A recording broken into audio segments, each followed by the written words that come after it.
బోరుబావులు చిన్నారుల ప్రాణాలు మింగుతున్నప్పటికీ అధికారుల్లో చలనం కనిపించడం లేదు. మధ్యప్రదేశ్లోని గుణాలో 10 ఏళ్ల సుమిత్ మీనా బోరుబావిలో పడి చనిపోయిన ఘటన కలకలం రేపుతోంది. మరోవైపు రాజస్థాన్లోని కోట్పూర్ పుత్లీలో బోరుబావిలో పడ్డ 3 ఏళ్ల చిన్నారిని రక్షించడానికి వారం రోజులుగా సహాయక చర్యలు కొనసాగుతున్నాయి. బోరుబావులు పసిపిల్లల ప్రాణాలతో చెలగాటమాడుతున్నాయి. ఈ విషయంలో ఉత్తరాది దక్షిణాది రాష్ట్రాల తేడానే లేదు. రోజు ఎక్కడో ఒక చోట బోరుబావిలో పడి చిన్నారులు చనిపోయిన ఘటనలు వెలుగులోకి వస్తూనే ఉన్నాయి. నిండు నిర్లక్ష్యంతోనే ఇది జరుగుతున్నా బోరుబావుల్ని తవ్వి వదిలేస్తున్న వాళ్ళపై ఎలాంటి చర్యలు ఉండడం లేదు. అందుకే ఇలాంటివి రిపీట్ అవుతూనే ఉన్నాయి. మధ్యప్రదేశ్లోని గుణాలో బోరుబావిలో పడ్డ బాలుడి కథ విషాదాంతమైంది. శనివారం సాయంత్రం 5 గంటలకు బోరుబావిలో పడ్డ సుమిత్ మీనాను ఆదివారం ఉదయం సహాయక సిబ్బంది రక్షించారు. 25 అడుగుల లోతులో చిక్కుకున్న సుమిత్ ను రక్షించి ఆస్పత్రికి తరలించారు. ఆస్పత్రిలో చికిత్స పొందుతూ సుమిత్ చనిపోవడంతో పేరెంట్స్ కన్నీరు మున్నీరవుతున్నారు.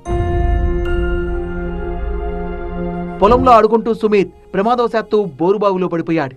బాలుడు చల్లటి వాతావరణంలో ఉండడం వల్ల కాళ్లు చేతులు తడిచి వాచిపోయాయని, దీనివల్ల అతని శరీర భాగాలు స్తంభించిపోయాయని, మెరుగైన వైద్యం అందించినా సమయం దాటిపోవడం వల్ల బాలుణ్ణి రక్షించుకోలేకపోయామని తెలిపారు అధికారులు.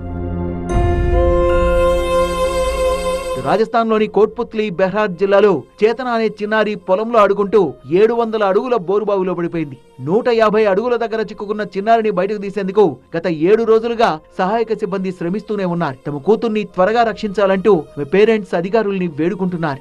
చిన్నారిని బయటకు తీసేందుకు రాట్ హోల్ మైనర్స్ సాయం తీసుకుంటున్నట్లు అధికారులు తెలిపారు. ఎన్డీఆర్ఎఫ్, ఎస్డీఆర్ఎఫ్ తో పాటు స్థానిక పోలీసులు కూడా సహాయక చర్యల్లో పాల్గొంటున్నారు. పైపుతో బోరుబావిలోకి ఆక్సిజన్ పంపిస్తూ చిన్నారి పడిపోయిన బోరుబావికి సమాంతరంగా సొరంగం తవ్వడానికి ప్రయత్నిస్తున్నారు. రాట్ హోల్ మైనర్స్ సహాయాన్ని కూడా తీసుకుంటున్నారు అధికారులు. రాళ్లు అడ్డంగా వస్తుండడంతో సహాయక చర్యలకు తీవ్ర ఆటంకం కలుగుతోంది. जैसे टनल बना रहे हैं वो बहुत जैसे जैसे अंदर जा रहे हैं वैसे वैसे उसकी जो रॉकी जो है पथरीला बहुत ज्यादा हार्ड है, तो उसमें जो है ये जो टीम काम कर रही है, ये इनका ये कहना है कि मतलब जैसे शुरू किया था तब उतनी पथरीली नहीं थी, तो जितने जितने आगे जाते जा रहे हैं उतने ही ज़्यादा पत्थर आ रहे हैं, और इसलिए इसको ये ऑपरेशन जो है अपने आप में इसकी एक चैलेंज और बढ़ गई है, और बहुत ही विपरीत परिस्थितियों में ये ऑपरेशन चल रहा है। एक तो टेम्परेचर में बहुत फ़र्क है, ऊपर का टेम्परेचर और नीचे का टेम्परेचर जो है, ऊपर बहुत सर्दी है और नीचे जो है बहुत ही गर्मी है, लगभग 35 डिग्री के आसपास नीचे का टेम्परेचर है। చేతన బోరుబావిలో పడిపోయి వారం రోజులు గడిచిపోయాయి. తమ పాప పరిస్థితి ఏంటో అర్థం కాక తల్లిదండ్రులు తీవ్ర ఆందోళన చెందుతున్నారు.